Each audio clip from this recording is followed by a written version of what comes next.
How's it going, guys? It's me, the Techie Gamer, back with another video, and in today's video, I'll be talking about FPS games and things that you guys can do to be better at them. So with new and future releases, such as Star Wars Battlefront, Overwatch, and Rainbow Six Siege, a lot of people will be playing them. And for some people who want to get into FPS games, trying to get a positive KD can be pretty hard. So I compiled 5 things that you can do to get better at FPS games. Keep in mind that most of this stuff applies to PC, although some tips can apply to console as well. The first thing is very simple, yet it's most likely the main problem when playing first-person shooter games: the sensitivity. Finding the right sensitivity takes time and effort, but there are ways to make sure that you get the best sensitivity for your liking. The only real way is through trial and error, but you may ask, how do I know when I get the best sensitivity? What would I recommend is that you pick 2 objects in the game and start by aiming, as close to the center or perhaps on an edge of an object as possible, and then quickly, as fast as you can, switch to the other object and do the same. If you get the scope aligned in, under 3 or 4 moves of your mouse, then the sensitivity is pretty much at a good point. Also, if there is a sensitivity for aiming, try to have your aiming sensitivity a bit lower or is the same as your looking around speed. It will be a little hard to get used to if you have to get used to 2 different sensitivities. However, if you used a more zoomed in scope, you may want to have a lower sensitivity, as aiming at one single point may be very difficult. This next one is mainly preference, but it does help you in most titles. Pretty much most or all titles will allow this, and that is FOV, or field of view.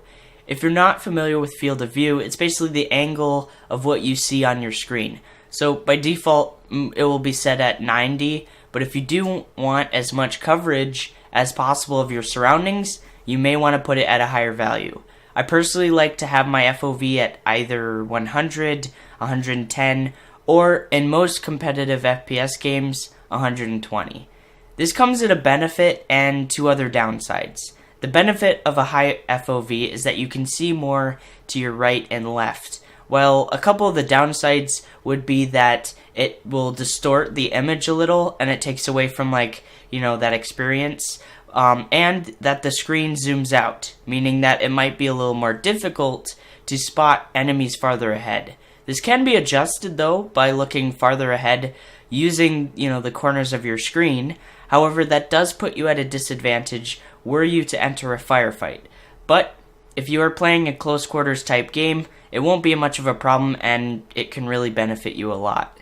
Number 3 is movement. This one is fairly simple to understand, but try not to stay still.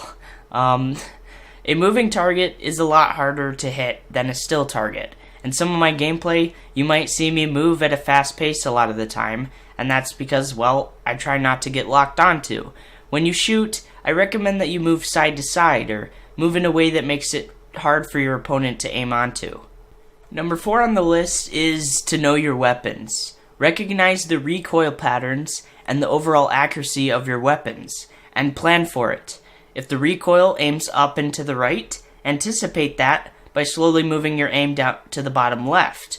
If the bullets seem to hit a little right of your weapon sights, which usually doesn't happen that much, aim a bit to the left. Pretty self-explanatory, but knowing your weapons will help you aim better. Finally, practice. No professional gamer out there started out doing amazing. If you want to be good at FPS games, you really have to put the time into it. Just look at most professional players who play CSGO. I've seen people who've played 8 or more years in CSGO alone, in tournaments and stuff. It goes the same for sports. The only way to get better is to practice. This may come as no surprise and no duh, but I like anyone else. I've played games for quite a while. I've played for 3 to 5 years, combining, both console and PC, experience, and I'm still not amazing at the game. But if you just got into gaming, you shouldn't expect yourself to achieve that much in a short time. Like the ways that I said above, they can help you, but they aren't going to turn you into a professional gamer overnight. That's why you need to practice, practice, practice. But anyways, guys, that is about it for today's video. Hopefully you guys found these tips helpful. Let me know in the comments what you guys think, and how long have you guys been a gamer. Anyways, like the video if you did enjoy, subscribe if you're new. But with that out of the way, guys, I will see you all next time. Peace.